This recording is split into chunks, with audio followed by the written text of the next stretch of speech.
During his heyday as a 70s Hollywood heartthrob, Burt Reynolds had a love life that was even more tumultuous than his steamy exploits on screen. But there was only one woman he carried a torch for that burned bright until the very end, and that was Sally Field. You have said recently that you still miss her terribly. She is the love of your life. I do miss her. I think she was one of the most underrated actresses. Together, the pair were one of the most popular Hollywood couples in the 1970s. Sadly, it all ended with trauma, heartbreak, and scandal. Stay tuned, Juicers. Today we are going to take a deep dive into the heartbreaking story between Sally Field and Burt Reynolds. Sally Field is well known for her roles in Steel Magnolias, Mrs. Doubtfire, and Forrest Gump. How could we ever forget how she famously proclaimed, "And I can't deny the fact that you like me. Right now, you like me," while accepting her Oscar for Places in the Heart. She has remained a wholesome American star, while also revealing certain things that are heartbreakingly in line with what it meant to be a woman, especially a woman in Hollywood. Burt and Sally met in 1977 on the set of the hit movie Smokey and the Bandit, and dated for nearly 5 years. At the time, it seemed the pair were a match made in heaven, with a relationship many longed to have. Field later revealed that their romance wasn't the fairy tale many believed it to be. We went together very well, but not necessarily for the right reasons. Before they met, both Field and Reynolds were married and divorced. Sally had been married to her high school sweetheart Stephen Craig for 7 years, and had 2 sons with him. Reynolds had married Judy Carney, and their union only lasted 2 years. Reynolds was taken with the fresh-faced 31-year-old star, and he fought to get Sally cast in Smokey and the Bandit. "I wanted her really bad, but the filmmakers said, well, she's not sexy," he recalled. And I said, "You don't get it. Talent is sexy, and she's got that." If you do something, you do it better than anybody else.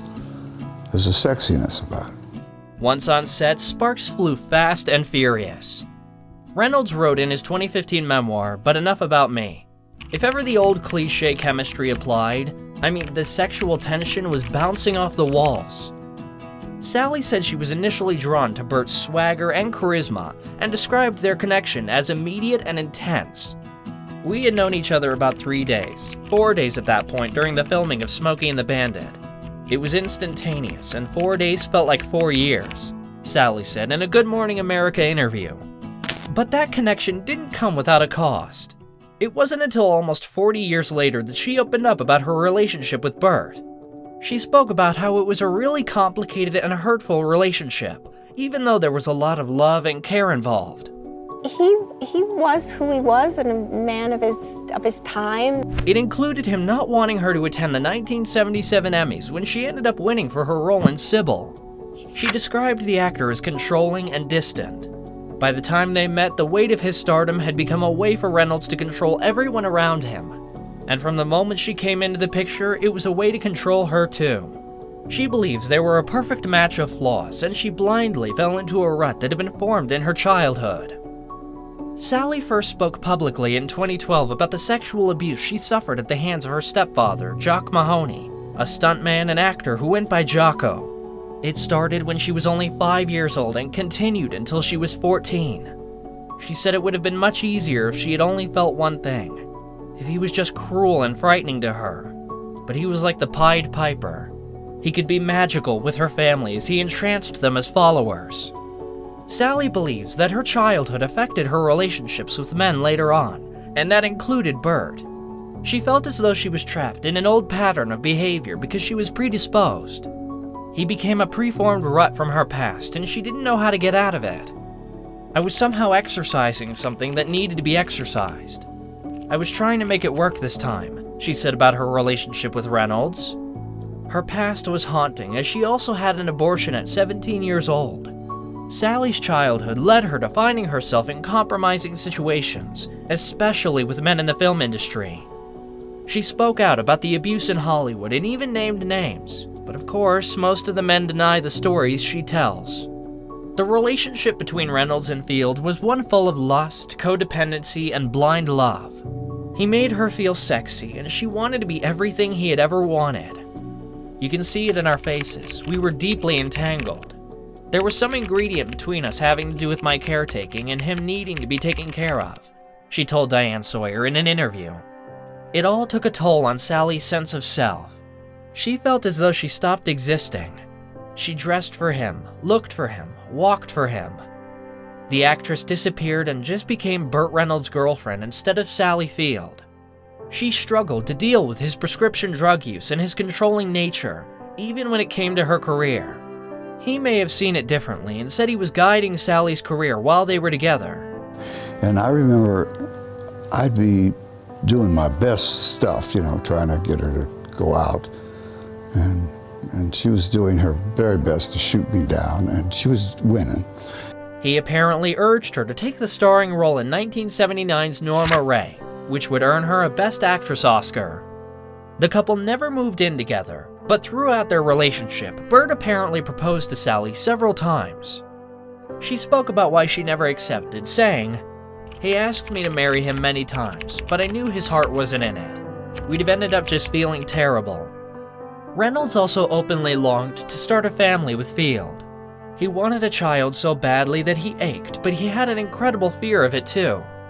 His fear eventually won, and after their split, he returned to his womanizing ways, and Field was devastated. Her feelings weren't just fear, sadness, and concern. She ultimately ended up feeling humiliated when reports broke out that Burt was cheating on her. It especially affected her when her grandmother started mailing her clippings about his infidelities. "Part of me knew it was all true. I felt duped and a fool," Field said. Burt had a history of cheating on his past girlfriends and ex-wife. While Reynolds made no apologies for sneaking around behind his ex's backs and his future ex-wife's back, he never forgave himself for his shameful behavior with Field. "After we broke up, I wanted to see her again, but she refused and I fell apart. I wish I could turn back the clock," he wrote in his memoir. After their split, Sally rebounded quickly, and 2 years after her breakup with Burt, she married producer Alan Greisman in 1984. They had one son together. The pair ultimately parted ways in 1994. Burt moved on too, and in 1988 he married Lonnie Anderson, and they had a child. It was a union that would eventually implode with accusations of physical abuse and drug abuse on Burt's part, and cheating on both parts. The pair also divorced in 1994. Looking back on her breakup with Burt, it was an era of change for Sally. She still sees her time with him as a transformative point in her life. She spoke about it, saying, "I've always thought of him rather nostalgically. He was a very important part of my life, but for a tiny little part of my life. But it was so hugely important in my own existence, my own movement as a person." Although Sally saw their relationship as a stepping stone in her life, Burt has called her the love of his life in his memoir and many interviews. I really didn't speak with him for the last, 30 years of his life. And I would feel him kind of reach out to me via the press. Field was asked in an interview how she felt about his sentiments, and she said, "I was always flattered when he said that, but he was a complicated man." Though they both ultimately moved on with other people, Burt's feelings for Sally never faded. It was more than 30 years after their relationship, and he still saw the split as his biggest disappointment. He admitted, "Even now it's hard on me. I don't know why I was so stupid.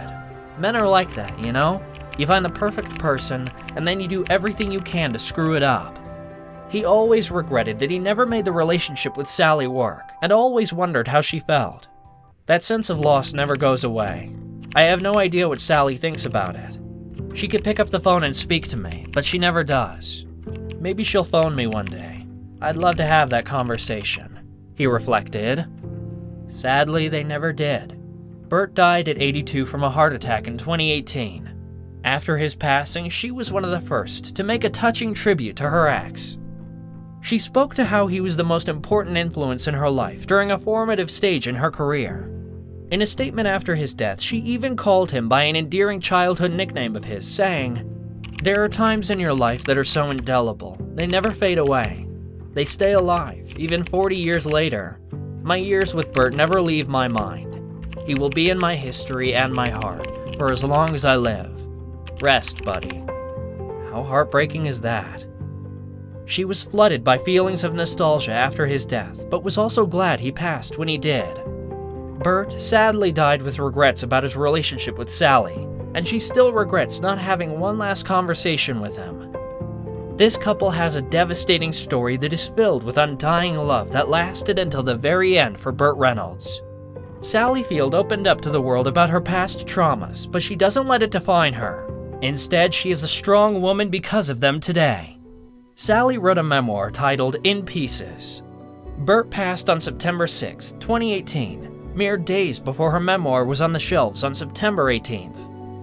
He passed away, I think it was just 12 weeks before the book came out. I think it was 4 days. Only Oh my 4 gosh. days. It was very, very close. It was kind of horrifying.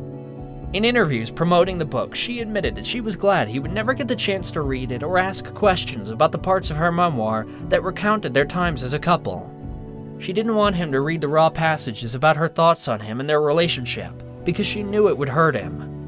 She was pleased he couldn't read about how trapped she felt in a relationship with him because he still died, saying she was the love of his life.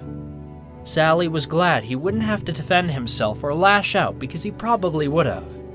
I did not want to hurt him any further, she said. Be well and be kind.